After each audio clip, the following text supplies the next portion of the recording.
Fala pessoal do YouTube do Futebolês. O Ceará conseguiu mais um pontinho na Copa Sul-Americana. Foi um ponto ganho? Foram 2 pontos perdidos? A gente vai falar um pouquinho do que aconteceu dentro de campo entre Ceará e Arsenal de Sarandi. Na verdade, Arsenal de Sarandi e Ceará, uma vez que o jogo foi lá na região periférica de Buenos Aires. Eu queria primeiro agradecer a todo mundo que está inscrito no canal. Se você não está inscrito, se você caiu aqui meio de paraquedas, se inscreve também. Assina o sininho, participa junto do Futebolês com a gente. Afinal de contas, sempre tem material exclusivo para a web aqui no Futebolês e também no Instagram, nas nossas redes sociais, @soufutebolês, no Instagram, no Twitter. E aí você acompanha todo o material feito sobre futebol cearense, sobre futebol nordestino. E agora, falar um pouquinho desse empate em 0-0 de Ceará e Arsenal de Sarandi. Um jogo bem com cara de competição sul-americana. Se tecnicamente passou longe de ser brilhante, muito pegado, de muita marcação, das duas equipes evitando dar espaço para os adversários.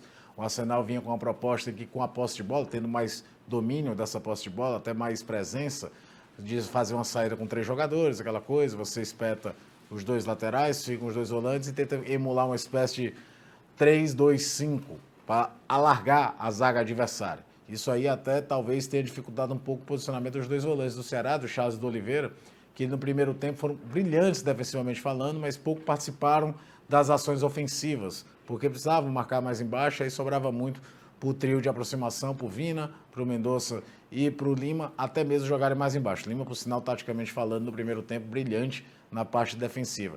Mas um jogo de pouquíssimas chances, a não ser ali no terço final do primeiro tempo, quando o Emiliano Papo, veterano lateral esquerdo, já tinha entrado na partida e o Ceará começou a encontrar um espaço pelo lado direito, como na finalização do Mendonça e também na finalização do Gabriel Dias. Ficava claro que o espaço para o Ceará atacar seria muito ali pelo lado esquerdo da defesa do Arsenal.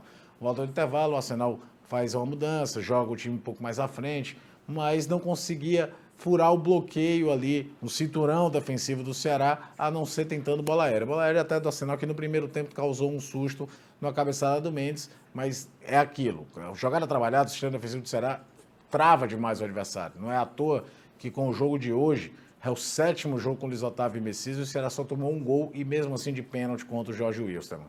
Já ofensivamente, o time um pouco mais solto no segundo tempo também, se aproveitando dos espaços que o Arsenal deu, aí o Oliveira entrou mais no jogo, sempre ganhando a segunda bola, acelerando o jogo, e o Ceará encontrando espaços pelo lado esquerdo, que eu já me referi, nas costas do Emiliano Papo. Não foi à toa que foram pelo menos 6 situações de ataque bem interessantes, do começo ao final do primeiro tempo, daquela do Mendonça que ele sai na cara do gol na jogada rápida feita pelo Vina, até a última do toque de letra do Jael, do cruzamento do Saulo Mineiro, sempre por aquele lado.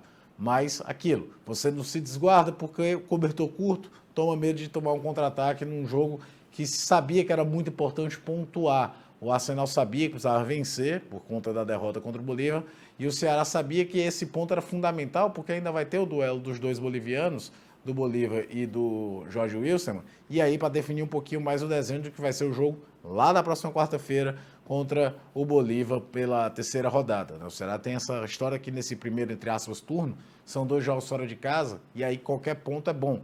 Mas é claro que quando a gente olha que as melhores oportunidades foram no Ceará, mesmo com menos domínio, mesmo com menos imposição do que o Arsenal, que o Medina trabalhou muito mais do que o Richard.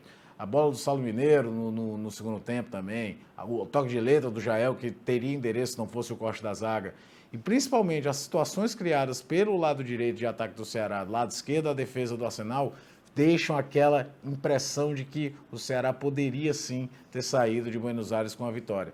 Talvez tenha faltado ao Guto um pouco mais de ousadia de mexer um pouco antes no time, para dar um pouquinho mais essa agressividade, como ele fez ao colocar principalmente o Saulo e o Johnny. Né? O Mendonça não fez um grande jogo, não que tenha jogado mal, mas já vimos o Mendonça fazer jogos melhores, e o Saulo daria, de fato, depois de um determinado momento, mais intensidade ofensiva do que daria o Lima, que teve 2 situações, por sinal, a primeira delas do segundo tempo, de novo, como falei, sendo repetitivo, sendo chato, mas é uma grande verdade, pelo lado direito do Arsenal, que já tinha até abandonado aquela ideia de fechar com a linha de 5, jogava com a linha de 4 já no segundo tempo. Agora, para o Ceará, é descansar um pouquinho, jogou na terça-feira, porque sábado tem a grande final da Copa do Nordeste, o primeiro jogo contra o Bahia que jogou hoje pela Sul-Americana, que poupou jogadores titulares, não vai ter viagem, então vai ser um jogo muito duro, mas não dá para ficar lamentando o fato de não ter vencido o Arsenal dentro desse primeiro jogo fora de casa da Copa Sul-Americana, mas analisar algumas situações, pensar que talvez quando o adversário tiver mais posse de bola, para adiantar um pouco mais a marcação,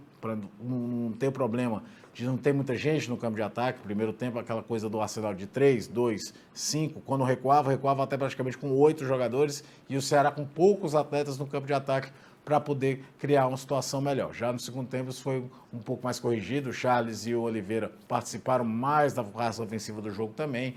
O Oliveira é um cara que dificilmente prende muita bola, dá dinamismo. E aí, por muito pouco, pelo menos em 3 situações muito concretas, o Ceará poderia ter aberto o placar e aí vir de Buenos Aires com 3 pontos. Agora, para o Ceará é descansar, porque no sábado tem um jogo duríssimo contra o Bahia na partida de ida da final da Copa do Nordeste. Quero deixar um grande abraço para todo mundo, deixe seus comentários aqui, o que você achou do jogo e participe do Futebolês junto com a gente, afinal de contas, a gente faz todo o trabalho aqui da web apenas para vocês. Um forte abraço e eu fico por aqui.